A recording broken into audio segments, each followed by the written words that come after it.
Pat O'Melia here live from the STEM Showcase here at the Liberty Science Center, courtesy of RWJ Barnabas, my buddy Congressman Frank Aridi, NJCU, and many, many others. My network, Comcast, is involved in this. Many of the civic leaders in Hudson County are involved in this, and what you have is the best and the brightest from the STEM studies. Again, science, technology, engineering, and math. Young lady, what's your name? Natalie Rivera. Natalie, and you're from? Jose Marti STEM Academy, Union City. Union City? Ah, another Union City. We just had a Union City kid. Another one of the students from the world of Brian Stack. Yeah. You know Brian? Yep. Good man? Good mayor. Tell me about your project so I can completely get lost in it. So basically, the title of my project was the effect of sodium on hypertension.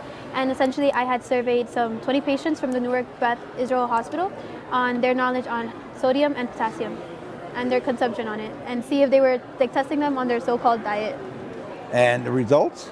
Well, basically, not a lot of people knew about their sodium or potassium intake, and they were pretty surprised to see that certain foods had high amount of sodium and low amounts of potassium, or vice versa.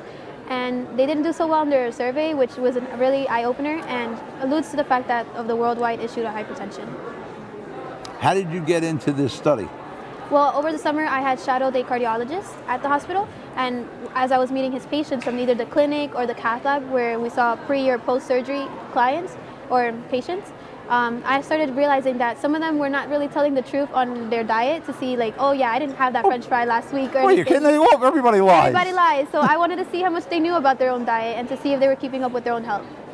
Do you recommend different foods to the senior? It's kind of hard to talk to the senior. You know, they paid their dues. They're in the 70s, 80 years old. Yeah, the patients were like from the ages of 40 to 98 years old.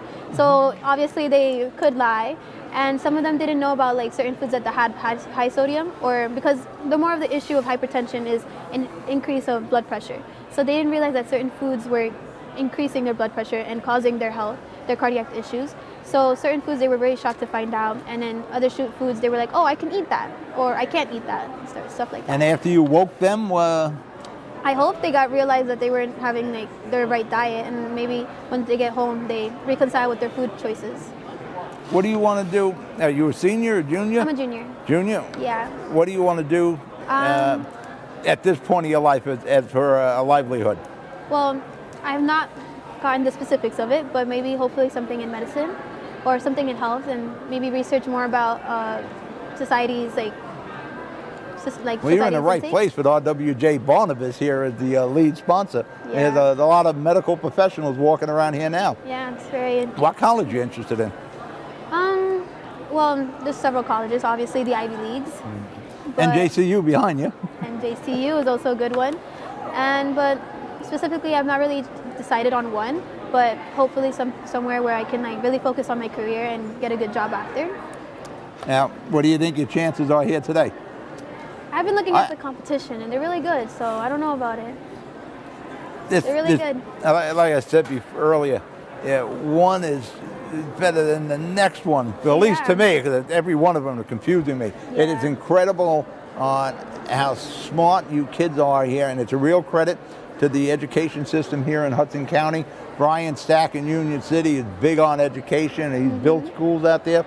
He's very proud of what you kids are accomplishing. All right. You're watching the STEM Showcase Live 2020. We'll be right back with another Best and Brightest.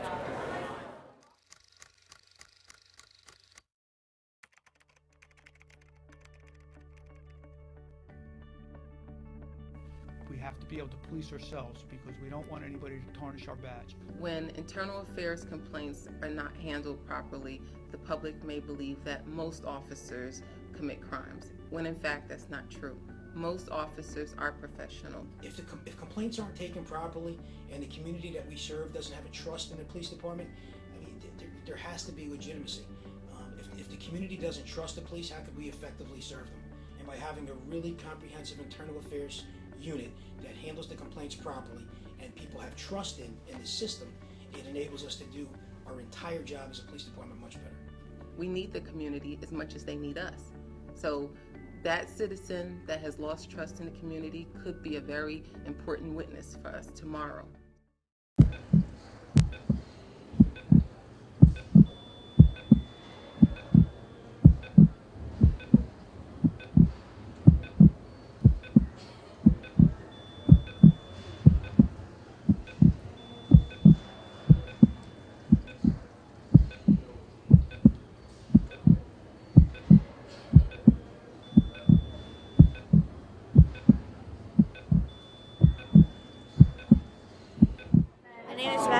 Doria. I'm 12 years old. I'm from Union City. I'm in 7th grade. My project is I created a shampoo and tested it against a store-bought shampoo, so organic. Both of them had coconut in it. Mine had coconut milk. So obviously I was trying to find if it's more cost productive to see if making your own shampoo would be better. So I was finding if it cleaned as well, if it would foam, which foaming does not have anything to do with how well it cleans, but it makes you feel nicer. So it's fine foaming. I want to see how well it cleans. That's the main thing. If it irritates skin. So I was testing cleaning power, skin compatibility, foaming. Pat O'Melia here. We're live at the Liberty Science Center for STEM Showcase 2020. And now from the Hudson County Schools of Technology, where one of my daughters graduated, Samantha Doria. Thanks for having me. Hello, Samantha. Hello. Tell us what Samantha Doria does at High Tech. So I'm the supervisor of the Culinary and Sciences Academy. We have 3 majors: culinary arts, environmental science and sustainability, and biomedical science. So I oversee the daily workings of, the 20 teachers, 400 students, and everything that goes on each day. Are you in the new building? Yes. That's open now. I haven't been out there. So this is our 2nd year. That is a sprawling campus. That's almost like a college campus out there. It is. It's very big, and that's why we needed a little bit more manpower with supervisors so that we could kind of always have eyes on what's going on. Did you work at the old school? I did. I worked there when I graduated college, so I was teaching for 8 years, and then I moved into the supervisor's role. Yeah, one of these days I got to get Nick Sacco to take me over there. Yeah. But that was really one of his babies there, creating that. Him and Frank Argiulo and Tommy DeGeese, they all worked together. They came up with the funding and the land. Yep. We lost the dinosaurs, but you remember the dinosaurs? I do. They were on that site. I Yeah. think they're in Bergen County now. Did you see a lot of your students here today? Yeah, we have a couple of students from the Biomedical Science Academy here presenting their work. So they've been working for months on their projects, and we're just really proud of them for being here and being able to speak to their work and show off their technical skills. No, this isn't like the days when I was a kid where we worked on something for like a week. Yeah, We're ready, here you go. No, they had to put their proposal in a year ago, so they've been working steadily for a year, and then it ramped up. This is really a statement on education in Hudson County. I'm impressed with every student. I'll talk to this one, then I go to the next student and say, it's amazing. How did I make it? How did I get through school? These kids. There's a lot of great work here. You got it. It's incredible. What has impressed you so far about the STEM Showcase? What impressed me was just the knowledge from the students. You ask them to explain their work and they go deep into it, and it's like, whoa, I never even knew this existed, and they came up with the idea and they ran with it, and they do some really great things.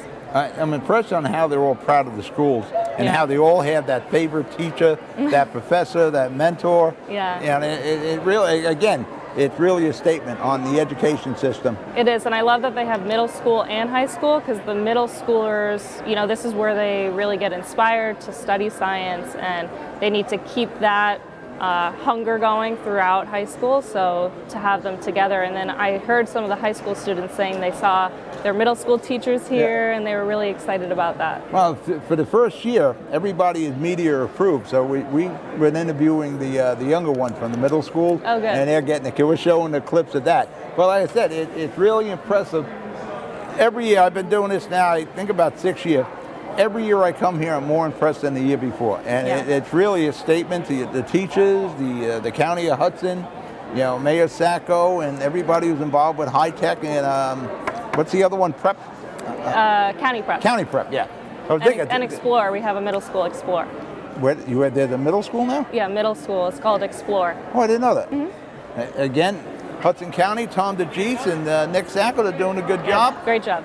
Samantha Doria, High Tech High School, alma mater of my daughter for that matter. I'm Pat O'Melia. We'll be right back. Thank you. Voting by mail has never been easier. Just follow these steps to ensure your vote will be counted. Open your envelope. You will find your certificate, return envelope, and official ballot. When casting your ballot, use only a pencil, black, or blue ink, not red. Completely fill in the oval to the right of each selection. When writing in, do not repeat a name printed on the ballot. If torn or damaged, your vote will not be counted. Fold your ballot and place it in the pocket of the certificate before sealing it with the adhesive strip. Do not detach the strip and paper from the certificate. Fill out the required information on the certificate and don't forget to sign. If you are not mailing or delivering your ballot in person, make sure both you and the bearer of the ballot sign your name and address on the certificate and return envelope. After that, just place it in the mailbox and your vote will be counted. For more information, you can visit our website at www.hudsoncountyclerk.org or www.hudsoncountyNJ.org. You know those times when you need to see the doctor, but you just can't get to the doctor? So where do you go? Go to the App Store, download the TeleMed app from RWJ Barnabas Health, and you see the doctor right away. From any mobile device, whenever you want, wherever you are. Quality care, no appointment necessary. The doctor is online when you download the TeleMed app. Don't you feel better already? RWJ Barnabas Health. Let's be healthy together. Hi, my name is Sakib Ram and I'm from McNair Academic High School. I'm Isha Javed, also from McNair. And we did our project on social media and trends, and we analyzed basically how trends occur in two topics. So we focused on two questions. The questions were how long a certain topic or idea stays trending and what social media sites are most popular for building trends. And using this, we came up with data, as you can see from our graphs, and we used these graphs to extrapolate certain things. Like, for instance, we saw that politics follows a certain trend. It goes exponentially higher until its highest point, which is the day of, and then it goes slowly downwards. We're back. Pat O'Melia live at the Liberty Science Center here for STEM Showcase 2020, and we have another two exhibitors. Is that what it says there? Exhibitors? Yeah, I think it's the first patch I've seen on there. Your names? My name's Elena Klitsch. I'm Milo Ferrara. And what school are you guys from? McNair Academic. Ah, McNair. Another alma mater of my oldest daughter. She graduated from McNair and went on to get a full scholarship at Ramapo College. Wow. That's nice. What are you guys, seniors, juniors? Freshmen. Freshmen? Yeah. Oh, you got another 4 years of coming here. Yeah. Tell me, you guys team up on a project? We did, Yeah. And just to completely go over my head, tell me about this project. So we titled it Sleepy Students. It's the correlation between sleep deprivation and how it affects reaction time. Basically what we did is we tested kids, we asked how many hours they slept the night before, and we tested them just for the reaction time. We used an app and we took an average and we did a little statistical analysis, and it turns out that when you're tired, you are a little slower. What is what amount of sleep does the average young student need? So we did get, you need from like 7 to 10 hours of sleep, especially around our age, because our bodies are developing, of course, and we're going through, our bodies do need a certain amount of hours of sleep. However, what we saw was that many students got various ranges of sleep. So we had from 1 hour to 10 hours a night. So a lot of our data was kind of all over the place in terms of how many hours they slept, but in the end, when we did our statistical analysis, we did find that there was a negative correlation between reaction time and sleep deprivation. Yeah, so we use something called a Spearman correlation test, and basically what it does is it removes kind of variance from person to person. It just kind of worries about like more sleep and less sleep in this case. So I mean, values were kind of all over the place. There were kids who got consistently 7 or 8 hours, and then there was one kid who got like 10, 6, 1, 1, 2, or whatever. It was crazy. Is there a quality of sleep that's factored in also, like REM sleep? Yeah, definitely. So when we sleep, there's something called sleep cycles. Basically, your body goes through, I think it's 4 phases of 3 of non-REM sleep and then 1 of REM, which stands for rapid eye movement. And that's the restful sleep basically, but you have to go through the first 3 to get there. And if you are interrupted midway through a sleep cycle, that can have an effect on how you feel in the mornings. That's called sleep inertia. But thankfully, we tested kind of at the end of the day, so that effect would be pretty much lessened. So around 3 o'clock we would test, so kind of like that feeling goes away by the end of the day, so it kind of allows everybody just to react to the reaction time in a normal sense. So you're suggesting people sleep how much each night? Well, it definitely varies, especially at our school. Students can sleep from 10 hours to 1 hour a night, but the average high schooler should be sleeping 7 to 10 hours a night. I doubt if any of them sleep that much every night. I don't. I Between don't. the internet, online gaming, Homework. A lot of homework, or just your social events. Yeah. Is there any correlation for napping during the day? I'm big on napping. We didn't take too many extra stuff, like. Yeah, we tested at 3, so if kids managed to grab a nap during lunch, Yeah. that was. But we didn't test for like outside variables, so we didn't really test for how caffeine affected it, or how naps affected it, or food also, because if you don't have breakfast or lunch, it's definitely going to alter your reaction time. So we didn't really take into consideration that. We more just took into consideration the sleeping variable, and that was also, if we were to move on, we would definitely, our next stage of testing would include how much they ate, what they ate, and possibly like the caffeine they consumed. Was there a difference between the genders and how much sleep was needed?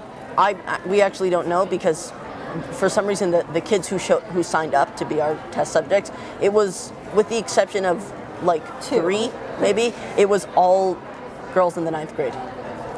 So the majority was girls, so maybe next time, if we do get another chance, we would separate it by gender. This is a really complex thing. There are a lot of factors that can lead to this, and it's hard to kind of pinpoint exactly what it is. This is our first year doing this, and we got kind of a general idea. Now, where do you go from here with this? Definitely more kind of, exactly, we want to do kind of more comprehensive testing, and we want to maybe control for sleep a little better. Instead of just saying how much sleep did you get and test, it would be these people all got 7 hours, these people all got 6, whatever, and just kind of to group things and control a little better for outside variables. So next year you're going to come back again, team up, Maybe. and follow up on these studies? Maybe. But lack of sleep is a problem for many people. Definitely. Yeah. The CDC Especially found driving along, like if you don't have the 35% proper of sleep. adults. And you're not making good decisions behind the wheel, or it could, like you guys Like are figuring out now. accidents, doctors could cause accidents as well if they don't have enough sleep. So Interesting. it kind of just all plays a role, and it's really important too. Like everybody thinks sleep is just everybody needs sleep, but it's a lot more. It's a lot more than that. It's like you could be like the amount of sleep you get the night before could be responsible for someone's life today. That is possible. So. It's going to an extreme, but it's possible. Of course. How did you come up with this experiment? We were or study? tired. You were tired? Yeah. We looked into behavioral sciences, like we looked at the different categories that we could do, and we noticed in behavioral sciences there weren't too much about sleep. So we just thought like maybe we could find a correlation within like high school students, because there are a lot of tests within adults, but we didn't see too many tests within high school students, so we decided that we could test, our fellow classmates or peers and see how it would affect them. You have any teachers we should be giving a little prop to here for inspiring you? And Oh, definitely. Definitely. Mrs. Soria was a big help. She helped us throughout our entire project. Yeah. any colleges you're looking at yet, even though you're a little down the road? I have like my eyes on colleges, but I mean, there's still a long time. Well, you're in the right school, McNair. You know, that's right on the top of every college's list to get students from there, as my daughter will remind me constantly. All right, good. You guys get judged? By 1 out of 2. We're almost done. All right, go back, stand in front of you. Hold on, not yet. I gotta sign up. All right, you're watching the STEM Showcase. We're going to break and come back with a couple other students. We'll be right back. It has actually changed my life. You know, it's wonderful to be in recovery. I'm also a grandpa, a great-grandpa. I found joy in being abstinent from use. You know, I'm a family member, I'm a productive member of society, I'm a dog owner, things like that. I'm a fiance. So I think that recovery means on such a broad scale, there's so many different layers to what recovery means to me. We're just like everyone else. We have heart and soul. It's just that we have this substance abuse disorder and that we're dealing with that. And if anything, it makes us a little bit stronger. The most important thing for people in the communities to know is that they're just like anyone else, and that they don't necessarily want to be doing the things that they're doing, and it's a chronic illness and it's a chronic disease that needs to be addressed as so.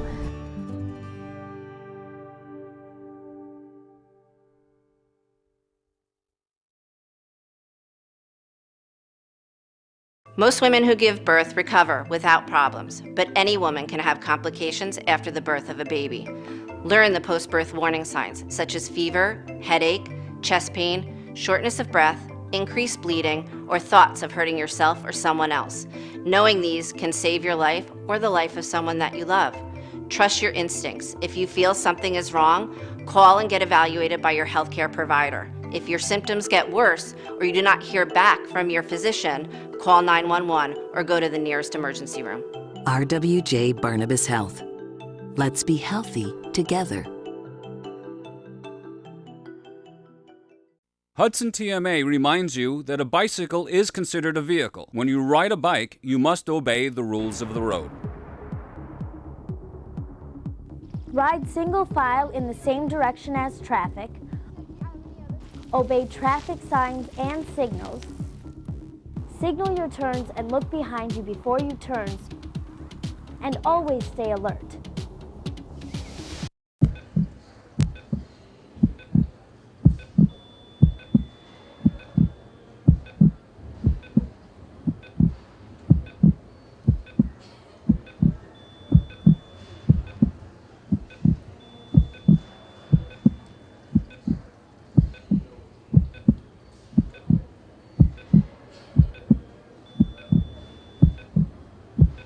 We're back. You're watching the STEM Showcase 2020 live from the Liberty Science Center.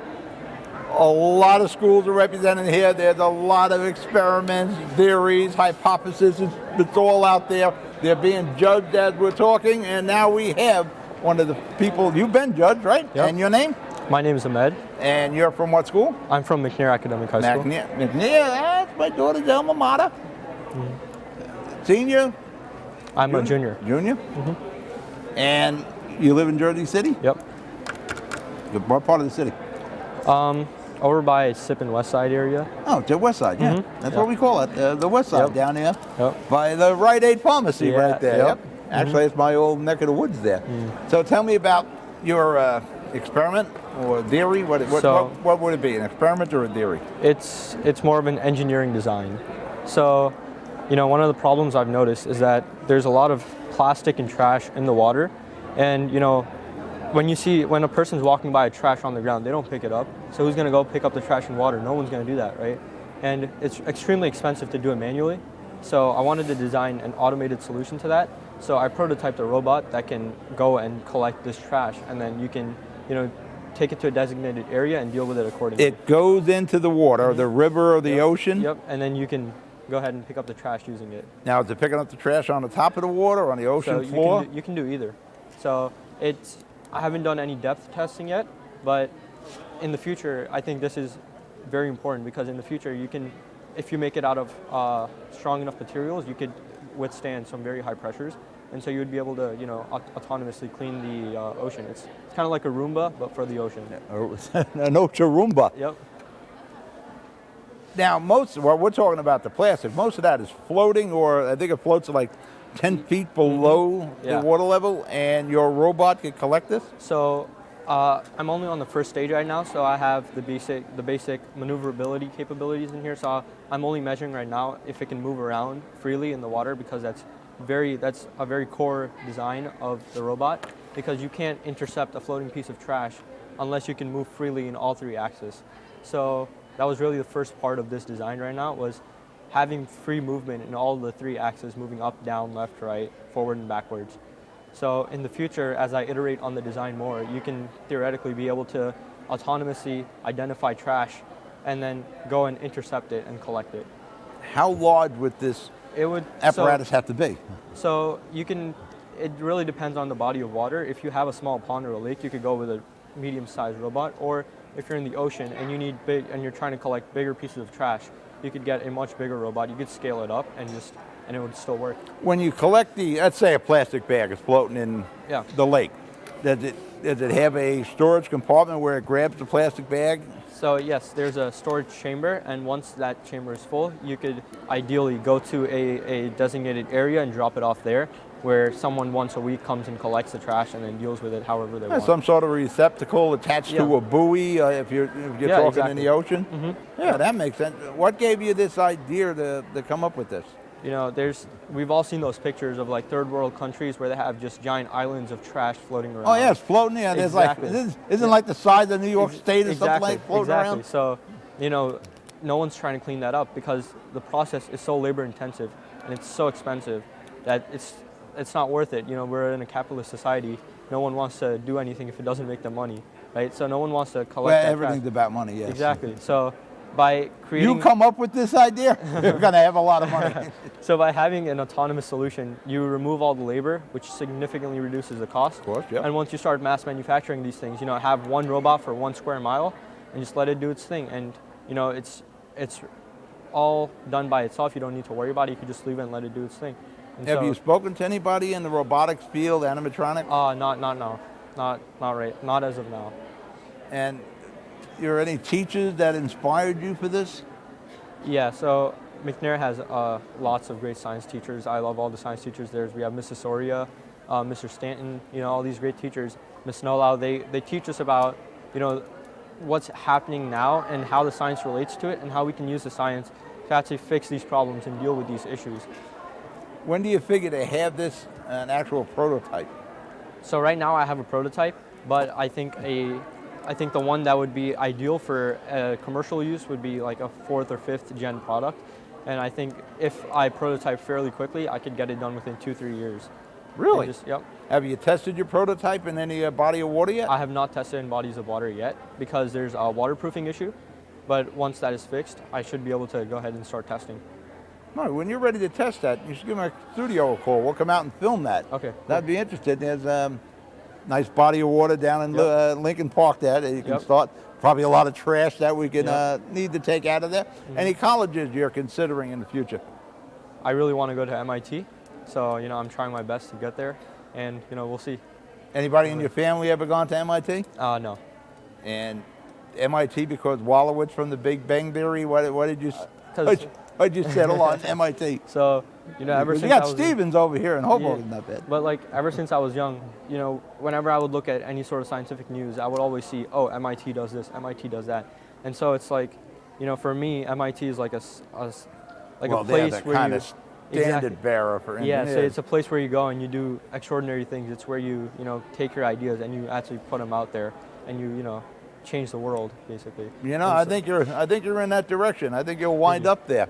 All right, good luck. Now, did I ask you if you've been judged? Yes. You have been judged. Yeah, they come back with a ribbon yet?